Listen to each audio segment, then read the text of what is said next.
Assalamu alaikum, dear students. Today our topic is food chain.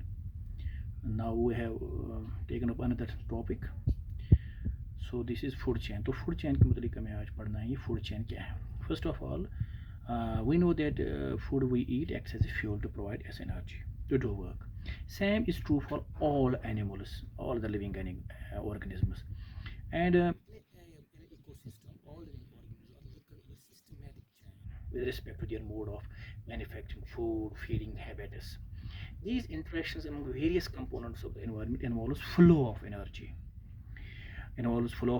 from one component to other. For instance, in a grassland ecosystem, all green plants, herbs, shrubs, and trees are producers. These autotrophs manufacture their food by utilizing radiant energy of the sun by the process of photosynthesis. During photosynthesis, producers capture solar energy and convert it into chemical energy. These autotrophs are eaten by plant eaters, that is herbivores. The herbivores are subsequently eaten by flesh-eating animals, that's carnivores. The carnivores may be eaten by large carnivores, tertiary carnivores. Thus, we find that beginning with the producers,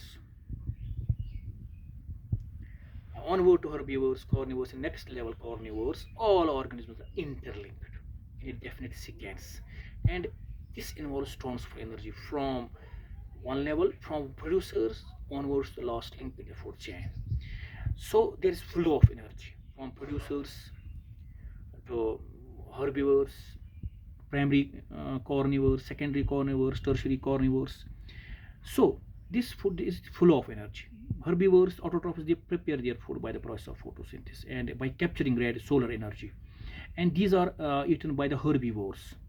And herbivores are eaten by the carnivores, primary carnivores, secondary, and thus there occurs a flow of energy. So what is food chain? It is a sequential interlinking of organisms involving transfer of energy from the producers through a series of organisms with repeated eating and being eaten, in which organism eats one and is itself being eaten by another. So this sequential process of eating and being eaten is called a food chain. So what is food chain? It is a sequential interlinking of organisms involving transfer of energy from the producers through a series of organisms with respect to eating and being eaten. Producers, primary consumers, herbivores, primary carnivores, secondary carnivores, and tertiary carnivores. So there occurs flow of energy. So that is all living organisms, they are linked in a systematic chain with respect to their mode of manufacturing food and eating habits. And these interactions among various organisms, components of the environment, it involves flow of energy. So this is food chain. The food chain is a sequential interlinking of organisms involving transfer of energy from the producers through a series of organisms with repeat eating and being eaten. Hope you have understood. See you next time. Till then, it's Khuda Hafiz.